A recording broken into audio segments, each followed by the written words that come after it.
Assalomu alaykum. Sabah ovozli asarlarini yoqtirib anglag'aninglarga rahmat. Anglayotganinglar Qashqar Uyg'ur nashriyati 1999-yil 4-oyda birinchi qatim nashr qilgan roman Sarson ruh avtori Ahad Turdi. Birinchi qism Dengizga tutashgan yo'llar. Ikkinchi bob Xayr-xush azizona Qashqar. Davomi. 3. Qosim Taygan tajribalik pishqan atçı idi. Bu müşkül seferinin tağ davanları, çöl cazirleri, aybatlik daryo yaqinlari onun üçün 5 qo'ldek iniq, goya dağdam yo'ldek ravan bo'lib ketgan edi. Qosim Taygan har xil izlarga va yo'lduzlar o'rniga qarab yo'lni farq etalaydi.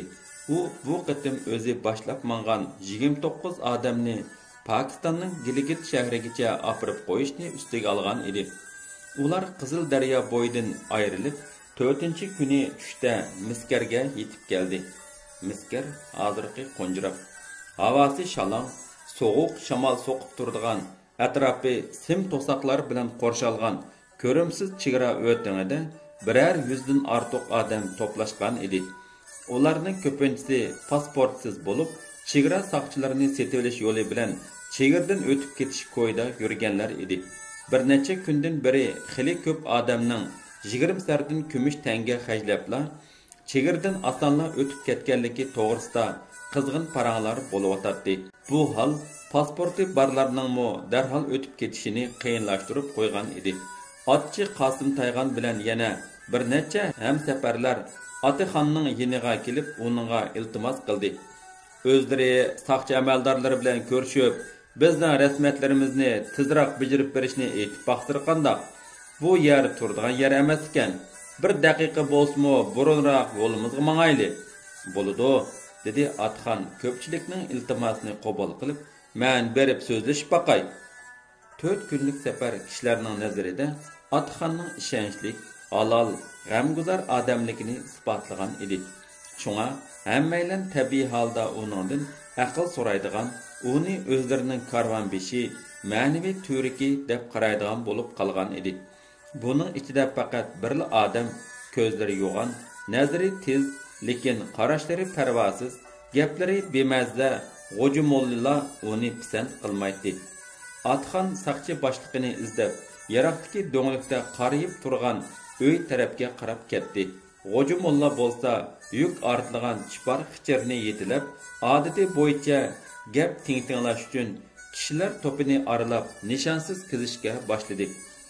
U bugun kunning issiq bo'lishiga qaramay, putiga alohida bo'rtib tik turgan yumshoq ma'si kalach, uchisiga Buxoro baqisamdan uzun to'n kiyib, beshiga Afg'onning surmarang shoyi sallisini o'rib olgan edi. G'o'jumolla xichirning tizginini so'l qo'liga yo'gab tutib olgan edi. U har qanday sharoitda xichirdan ayrilmaydi. O'zi yetilab yuratdi. Oldingi kuni karvon Muzdaq davanidan o'tkicha G'o'jumollaning yuragini qattiq cho'chitadigan bir ish bo'ldi. Musa Danqon degan odam uning orqasidan mangan edi. Musa Danqonning burniga G'o'jumolla yetilab ketayotgan qichirdiki yukdan o'tkir zira purqi purab ketdi. U hayron bo'lib, davandan tushgandan keyin G'o'jumollaga yondashib kelib, "Mollam, Pokistonga zira elib mangilmi nima? Bu tozimi ta'tir ish bo'pti-ku?" deb so'radi. Lekin G'o'jumolla qilcha duduqlamay parvosiz holda, "Yo'qsa taqsir, tog'ardikilarning hammasi haftiyak, Ravalpindi bilan Karachidagi qarindoshlarning bola chaqalariga Uyg'urcha beslagan haftiyak lozim ekan. Shuni elib mandim. Bu tozimi savobli ish desizlar. Amdi zira purqi kelsak, o'z vaqtida tog'arga zira qachilabdi ekan.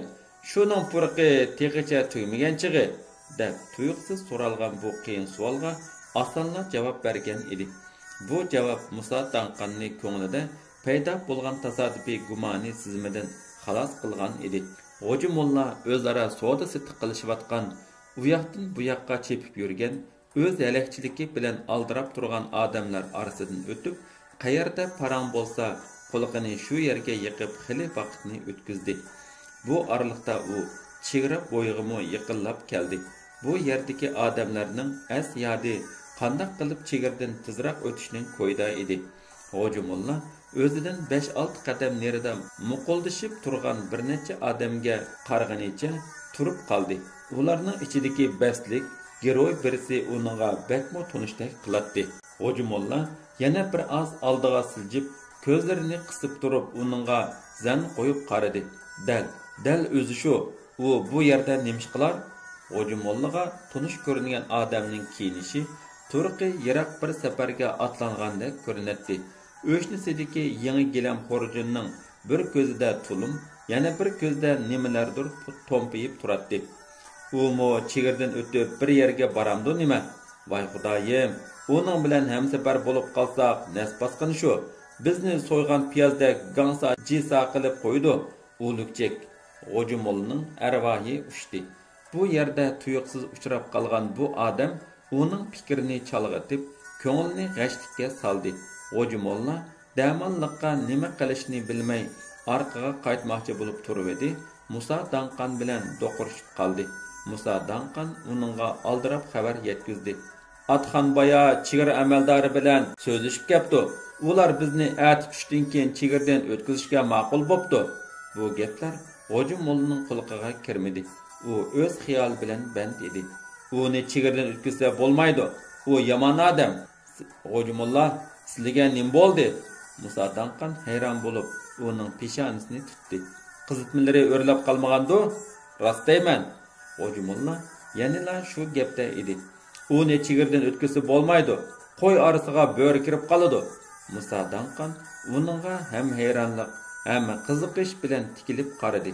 Hoji Molla kek qosh, qopchoq yuz, seriq soqol odam edi. U gapni tez qilg'achqa ang'uvchilar toza zan qo'ymasa, nima da'vatqanligini damanliqqa anqirolmay qoladi. Kimni deyla, kimni? So'radi Musa Danqan betaqat bo'lib. Bu odamni ko'rdimi? Hoji Molla bigiz qo'li bilan hiliqi odamni ishora qildi. Bu yingsar to'miq kiygan, gilam xorjilik odamni deyman. Ha, ko'rdim, dedi Musa Danqan parvozsizlar. Bu odamga nima bo'pti? U degan cho'ng qimorvoz, danqi bor lukchak, ismi Hilimsho. Musa Danqan bu gapni anglab Hilimshoga boshqacha nazar bilan qarashga boshladi. Uning ko'z oldida bu odamning butun suruk bejirim qiyofati ochiq namoyon bo'ldi. Hilimsho palvon qomat, turgun odam edi. Put-qo'llari g'apsi yo'g'on edi. Birla qaragan kishiga uning qo'li iyiq shapiliqidek, puti bo'lsa to'gi tapinidek ko'rinadi. Shunga birodar ulfatlari uni otni quyruqidan tutib pirqirtidi deydi.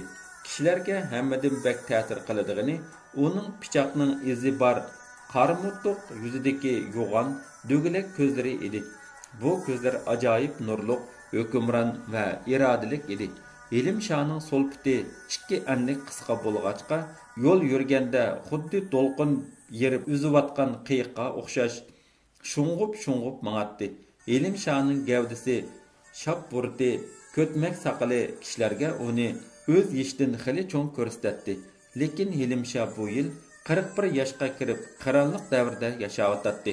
Hilimsho buningdan 9 yil burun o'ylangan bo'lsa-mu, lekin uy tutgan emas. Nada qo'rsq to'ysa shu yerga berib, nada kech bo'lsa shu yerda tunab yuradigan jahon kazlardan edi. Lekin uning bugungi holati boshqa vaqtlarga zodila o'xshamaydi. Hilimsho bugun pokiz, chiroyli kiyinib olgan edi. Putida Kavkazcha qizil o'tik bor edi. Kang og'liq oq tambal, oq cho'ta yaktakning ustidan nilrang chakman chapan kiyib, belini maysarang shoyi belvog bilan bog'lab olgan edi. Sol yan peshida kumush to'ltiliq yo'g'on pichoq sangilab turadi. Yaktikining yangi, chapinining yangidan sal kam bir g'irich uzun edi. U qish yoz beshiga ko'k muvut tashliq yingsar tumoqni kiyib oladi. Tapqan targan pullarimi shu tumoqning ichida namdilib turadi. Musa Danqan Hilimshodan ko'zini ilib hamroyiga qaradi. Hoji Molla chiroyini purishtirib, Hilimsho bilan so'qishadigandak alpozda ho'miyib turadi. Turqidan yomon odamdek qilmaydi-ku, Hoji Molla, dedi u hamrohining ko'ngildagini bilolmay. Toza kuchuk to'lgan palvonda ko'rindi. Hoji Molla terkib ketdi. Sizlar nima deb yuradilar, Musraxon? Uning yuzidagi pichoqning izini ko'rmilimi? U degan shaharning 4 darvozasida nom bor, cho'ng qimorvat. qaramlik chek. Ajab men anglamaptikaman-a? So'radi Musa Danqan dargumon bilan. Sizlar degan savdogarchilik bilan shahar-shahar yuradigan odam turistlari undaq qimarvozlarning ahvolini na'dan bildilar? Dedi Xo'ja Molla o'z gapini yo'rg'ilib. U texi qotillik qilib qochib chiqdimi? Xudo o'zi biladi. Yursizlar, darhol maslahatlashib bu ishning bir amalini qilaylik. Ular ikkisi boya tushkun qilgan yerga qaytib keldi. Bir nechalan atxonni cho'rdib, qo'y sodisi ustida paranglashib o'ltiradi. Atxon bu ikkisini ko'ribla mundaq dedi. Boya bir qo'ychi bir padi qo'y haydab kelibdi. Dangliq pamir qo'ylar ekan. Ba'zilari muzaydak yo'g'an. Bir tillaga 3 ton qo'y gaplashdik. Hammamiz yig'ish qilib 10 necha qo'y ilib olayli da'vatimiz. Har birlarining fikri qandoq? Yaxshi gap ekan, ilib olayli, dedi Musa Danqan darhalla qo'shilib. Bu uzun safarda go'sh maysiz yurgil bo'lmas. Angacha Juldur chapan bir qo'ychi 10 necha qo'yni haydab keldi. Bu qo'ylar oppoq, uzun yungluq bo'lib, ba'zi qora zangoq, ba'zi sariq zangoq edi. Yo'g'onliqidan ustiga akbardak balalar minsa xili yergacha ko'tarib ketgudek ko'rinadi. Rast, isli qo'ylar ekan, dedi Musa Danqan bir qo'yning quyruqini dangsab havas bilan. Ustiga 2-3 chorak yuk ortib qo'ysaqmi, bemalol mengivergudek. Asiya xonimni mindirib qo'yarlar, dedi Xo'ja Molla ham chaqchaq, ham kinoyi bilan. Xotin kishi deganning vazni yo'q. Musa Danqan bu gapni meqidagi sovuq bir kulki bilan o'tkazib o'tdi. Asiya xonim uning ayoli edi. 29 kishilik bu karvonda 5 ayol bo'lib, uning 3 o'g'illari hajga ilib mangan oqbash ana, ikkisi erlari bilan haj safariga atlangan o'ttir yoshlik cho'kanlar edi. Qo'y sodisi tugidi. Atxon odam beshiga pul chechib 3 tillaga 9 qo'y oldi. Bayatından biri betaqat bo'lib turgan Xo'ja Molla bu ish tugishi bilanla Elimsha to'g'risida so'zlab vaysab ketdi. Agar bu qimarvoz chigirdan o'tib biz bilan bir safarlash bo'lib qolsa, bizni xotirjam qilmaydi. Uning qo'lidan har balo keladi. Yomondan yar bo'yi qoch degan gap bor. Chigara boshliqlarga aytib, uni to'sib qolaylik. Bir oz g'ulg'uli bo'ldi. Ba'zilar Xo'ja Mollaning fikrini xo'p ko'rdi, lekin kutmagan yerdan Atxon boshqacha fikrni o'ttirg'a qo'ydi.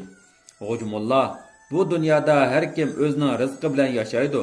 Bu odam burun qimarvoz bo'lgan bo'lsa, hozir yomon ishdan qo'l uzib, qutlug' safarga niyat qilgan o'xshaydi. Biz uni to'ssak, Alloh oldida gunoh qilgan bo'lamiz. Sizlar anglamaganmi? dedi Xo'ja Molla chalvaqgandek ta'rin turib. Yomondan kelar kasofat, yaxshidan kelar shafoat. U qimarvozning bizning oramizda tuyuqsiz paydo bo'lib qolishi yaxshilikdan bishorat emas.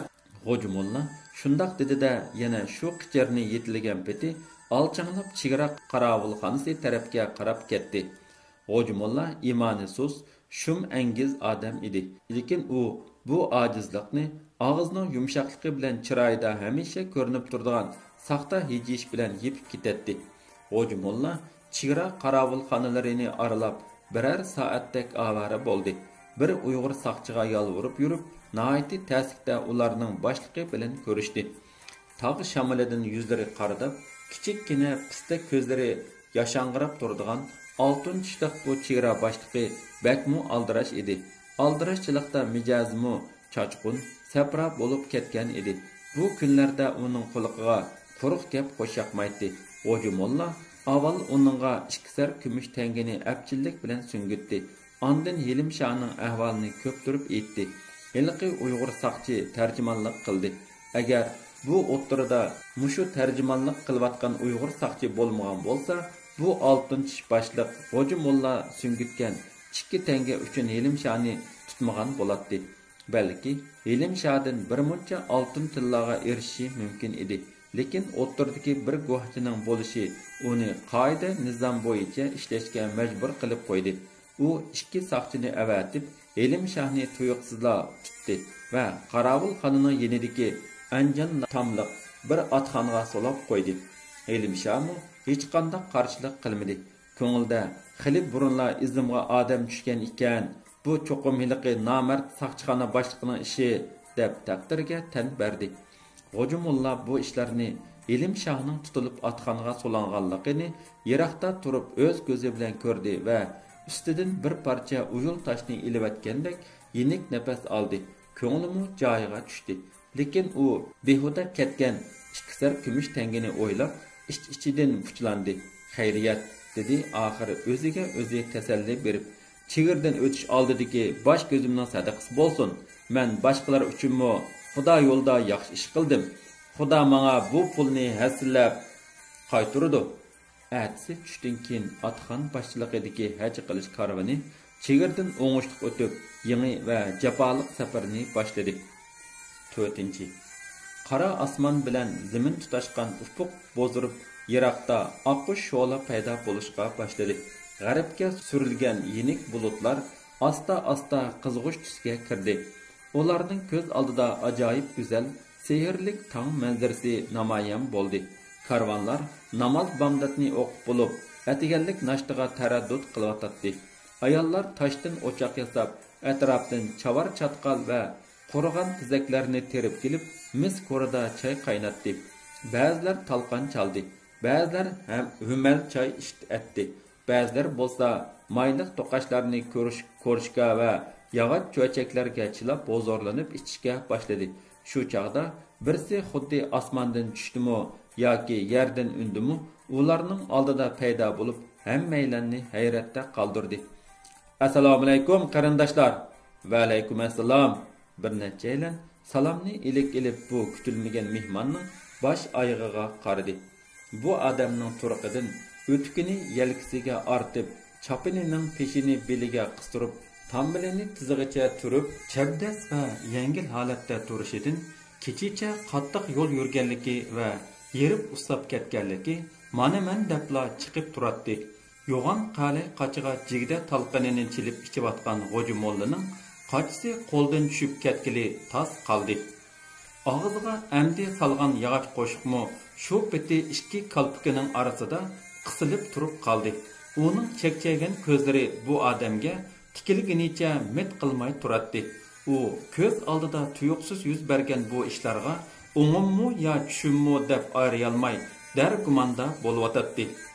Chiyinglardan biroz ichaymikin deb kelishim, dedi hiliq odam G'oji mollaning yeniroq kelib o'ltirib va cho'chilik gilam xurjunidan bir ko'rishkini elib, bir girda nonni oldi.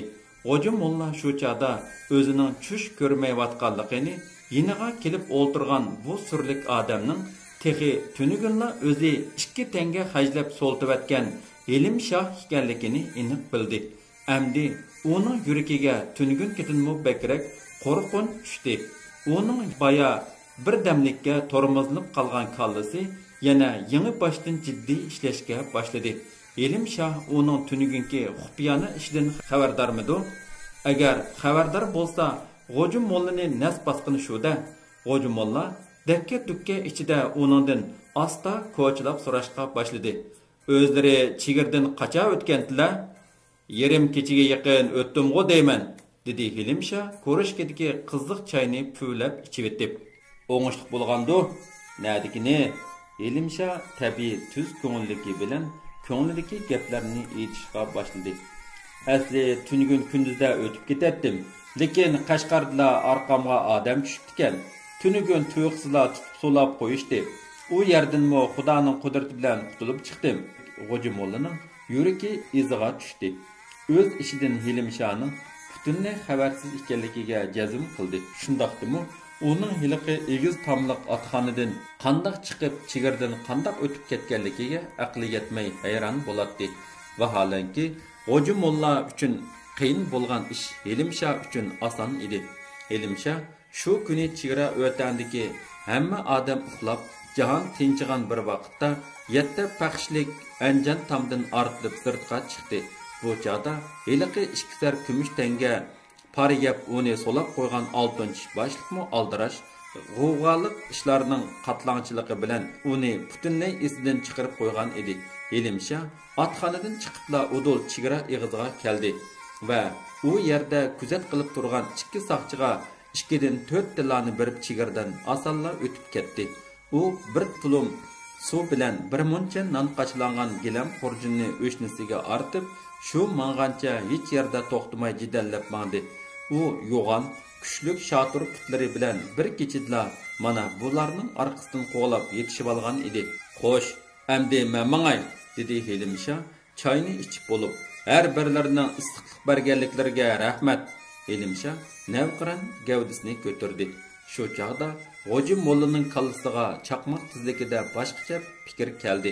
Agar bu qimarbozni mushu peti yo'lga silvatsa, bir kuni bo'lmasa bir kuni bularni paylab, ketsi tegish qilib, mol dunyosini bo'lab ketishi mumkin. Bundaq ish cho'qim uning qo'lidan keladi. Shunga eng yaxshisi Helimshani o'zlari bilan birga ilib qilib, hammaylar uningga ko'z quloq bo'lib bilimish kerak. Shundaq qilganda yirqiq hayvonni ko'ndirgandek Helimshahni mo ko'ndirilish mumkin. To'xtasizlar, o'zlarini to'niganda qilmana, dedi G'oji molla bayqi xiyollardan ruhlanib, xuqsanlik bilan. Ismlari Helimshah deyman. Shundoq, sizlar qandoq bilalar? Helimshah uningga hayronlik tarzda qaradi. Qashqarda sizni bilmaydigan odam oz, dedi G'oji molla xushamat go'ylik bilan. Sizlar degan 4 darvozada nomi bor, nochi. Xo'sh, safarnagicha, Baytul Muqaddasgacha. Pa, ulug' ish bo'pti. Xudoyim niyat iqbollarga yetkizgay. Inshaalloh, dedi Helimshah bir xil cho'nqur ichki tuyg'u bilan. Har birlari bilan billa haytavob qilib, Xudoga tövbe istig'for etib, poklanib yanay deyman. Undaq bo'lsa, bir-birimizga hamdam bo'lib, billa mangayli, dedi G'oji molla ko'ngan qiyofatda. Safarning jafosi ko'p, yolg'iz mengib qiynalib qolalar. G'oji molla shu gaplarni qilayotganda ko'zi ixtiyorsiz holda Musa Danqonning ko'zi bilan uchrashib qoldi. Musa Danqon uningga hayron bo'lgan, ta'jublangan qiyofatda so'q va tushuniksiz nazar bilan qarab turardi. G'oji molla yana shu parvosizlik bilan uningga hayron bo'lma. Dunyoning ishlari murakkab. Aqlli ota-bovlarning it bilan soy talashma, mushuk bilan to'r degan gapini anglaganmidan degandek qiyofatda ko'zini qisib qo'ydi. Lekin G'oji mollaning hayyorlarcha o'ynab turgan ko'zidan shumluq bilan Helimikirning so'g'uq nuri chaqnab turardi. 2-bob tugadi.